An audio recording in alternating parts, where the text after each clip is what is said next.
आपका बिलीफ है। अब मेरे को एक बड़ी मज़ेदार सी चीज़ याद आती है। मेरे एक आइडल होते थे, वो हमारे पड़ोस में ही रहते थे, हमारे घर के वहीं पे पास में। I will not take his name, but उनके साथ मैं वॉक करता था और मैं उनको बहुत मानता था। तब मैंने बिज़नेस अपना नया नया शुरू किया था और उनका बहुत बड़ा बिज़नेस था। मतलब उनकी कंपनी में करीबन 50-60 लोग काम करते थे और 25 साल से वो बिज़नेस कर रहे थे, बहुत अच्छे लेवल पे। तो होता ही है कि जैसे अब आप में से कुछ लोगों को लगता होगा कि हाँ भाई संदीप महेश्वरी है, उसकी बातें सुनो, समझो और उसको फॉलो करो। ऐसे ही मैं उनकी बातें सुनता था, समझता था और उसको फॉलो करता था। तो एक बार मेरा उनसे डिस्कशन हुआ, मैंने कहा कि मैं ना आने वाले, तब मेरे पास कुछ भी नहीं था, कोई कंपनी नहीं थी, कोई कुछ नहीं था, मैं एज अ फोटोग्राफर था। लेकिन मैंने बोला कि मैं ना आने वाले 5 साल के अंदर अंदर एक इतनी बड़ी कंपनी खड़ी कर दूंगा। एक अमाउंट फिक्स हुई और वो मैंने उनको बोला, तो वो हंसने लग गए। वो कहते बेटा ऐसे नहीं होता, मुझे 25 साल लगे हैं इस कंपनी को बनाने में, तो ये मत सोच कि 5 साल के अंदर अंदर ये चीज़ हो जाएगी। हो ही नहीं सकता, इट्स इम्पॉसिबल। कहते हर चीज़ में टाइम लगता है, मतलब इट विल टेक टाइम। वो उनका बिलीफ था, लेकिन मेरा बिलीफ कुछ और था। और प्लस उन्होंने सारा समझा कि भाई तू क्या करता है, क्या रिसोर्सेस है। मैंने कहा मेरे पास में तो कुछ भी नहीं है, ये नहीं है, वो नहीं है आज, लेकिन मुझे ये पता है कि ये चीज़ होगी। उस टाइम पे कैसे होगी मुझे ये भी नहीं पता था। उस टाइम पे इमेजेस बाजार नाम की चीज़ क्या होगी मुझे पता ही नहीं था, स्टॉक फोटोग्राफी पता ही नहीं था। मैं एक सिंपल फोटोग्राफर था जो जा करके शूट करता था अकेला। बट मैंने उसी टाइम पे उनको बोला, मैंने कहा कि ऐसा कुछ होगा 5 साल के अंदर अंदर, कुछ इतना बड़ा एक इतनी बड़ी कंपनी खड़ी होगी। तो उन्होंने जब मना कर दिया, तब भी मेरे अंदर का वो जो बिलीफ था, वो फेथ था, क्योंकि मैंने कुछ और मान लिया था। उनकी जो एक्सपीरियंस था, उनकी जो थिंकिंग थी, उनका माइंड था, वो कह रहा था कि नहीं संदीप नहीं कर पाएगा। मेरा एक्सपीरियंस था, मेरा माइंड था, वो भी कह रहा था कि नहीं कर पाएगा। लेकिन जो अंदर का फेथ था, जो बिलीफ था कि नहीं तू कर जाएगा, कैसे करेगा पता नहीं, और फिर कर गया। एग्जैक्ट जो मैंने टाइम अपना फिक्स किया था कि 5 साल बाद ये चीज़ इतनी बड़ी होगी, ऐसे होगा वैसे होगा, वो चीज़ हो गई। सो अपना जो मांगते हो ना आप, जिसको बोलते हैं ना फेथ, जो भगवान से मांगते हो, थोड़ा सोच समझ के मांगो, क्योंकि जो मांगोगे वही मिलेगा।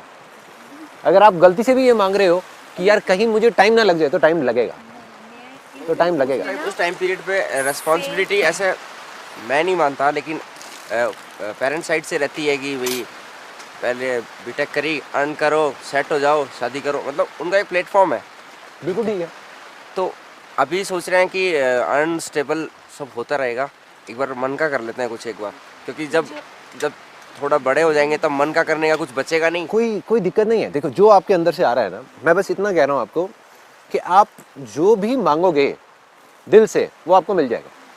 आप ये मांगते हो कि 1 साल के अंदर अंदर मेरा एक ऐसा बिजनेस होगा जो संदीप महेश्वरी से 1000 गुना बड़ा होगा, ठीक है, और साथ में मैं वो भी कर रहा हूँ जो मैं अभी कर रहा हूँ, ठीक है, वो भी बहुत बड़ा होगा।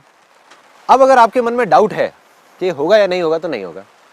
मगर अगर आपने मान लिया कि ये होगा, तो दुनिया की कोई ताकत आपको नहीं रोक सकती। मेरे जैसे 1000 लोग आकर के आपके सामने खड़े हो जाएं कि नहीं होगा नहीं होगा, लेकिन आप कर जाओगे। कैसे करोगे पता नहीं। मैंने 5 साल मांगा था, आपके ऊपर है, आप 50 साल मांगो या 1 साल मांगो या 5 महीने मांगो, मांगने के ऊपर है, जहां पे आपको विश्वास हो सके। ऐसा भी मत मांगो कि हाँ 5 दिन में ही हो जाएगा, तो माइंड एकदम से क्या कहेगा यार ये नहीं हो सकता, और दिल भी एकदम से कहेगा नहीं हो सकता। तो जो आपको रीजनेबल लगे, जहां तक आप हजम कर सकते हो, जहां तक आपको लग सकता है कि हाँ ये चीज हो सकती है, उसको मान लो, उसको बोलते जाओ बोलते जाओ बोलते जाओ बोलते जाओ बोलते जाओ बोलते जाओ। आसान है आसान है आसान है आसान है आसान है आसान है आसान है आसान है, बोलते जाओ पागलों की तरह कि होगा होगा होगा होगा होगा, 4 साल के अंदर अंदर ये भी होगा, ये भी होगा, ये भी होगा, ये भी होगा, जो घर वाले चाहते हैं वो भी होगा, शादी भी होगी, ये भी होगा, बिजनेस भी होगा, और साथ में उस बिजनेस में इतना पैसा भी होगा कि उसको लेकर के मैं इतना बड़ा ये सेटअप करूंगा जो इंडिया का सबसे बड़ा ये भी होगा। अब अगर आप मान गए तो वो हो जाएगा। ये छोड़ो कैसे होगा, गारंटेड हो जाएगा। मैं भी लिख करके ब्लैंक पेपर पर साइन करके दे देता हूँ, हो जाएगा। दुनिया बोलती है छोड़ दो दुनिया को कि वो क्या बोलते हैं कि होगा या नहीं होगा। बट अगर आप नहीं मान पाए, आपको खुद को मानना है, किसी को मनाना नहीं है। हम गलती क्या करते हैं, दुनिया को मनाने निकल जाते हैं। अरे अपने फेथ में आप किसी को कैसे मना सकते हो। आज मेरे अंदर जो सपना है, मैं यहाँ पर अगर बैठ करके आप लोगों को समझाने लग जाऊँ, या आप में से कोई मेरे को अपना सपना समझाने लग जाए, आप मुझे कन्विंस कर सकते हो? You can not convince it. और अगर आप कर सकते हो तो वो सपना ही बेकार है, क्योंकि इसका मतलब आपको पता ही नहीं है कि वो करना क्या है, राइट। मतलब फेथ उसी को कहते हैं ना कि आपको पता ही नहीं है वो कैसे होगा क्या होगा, बट वो हो जाए।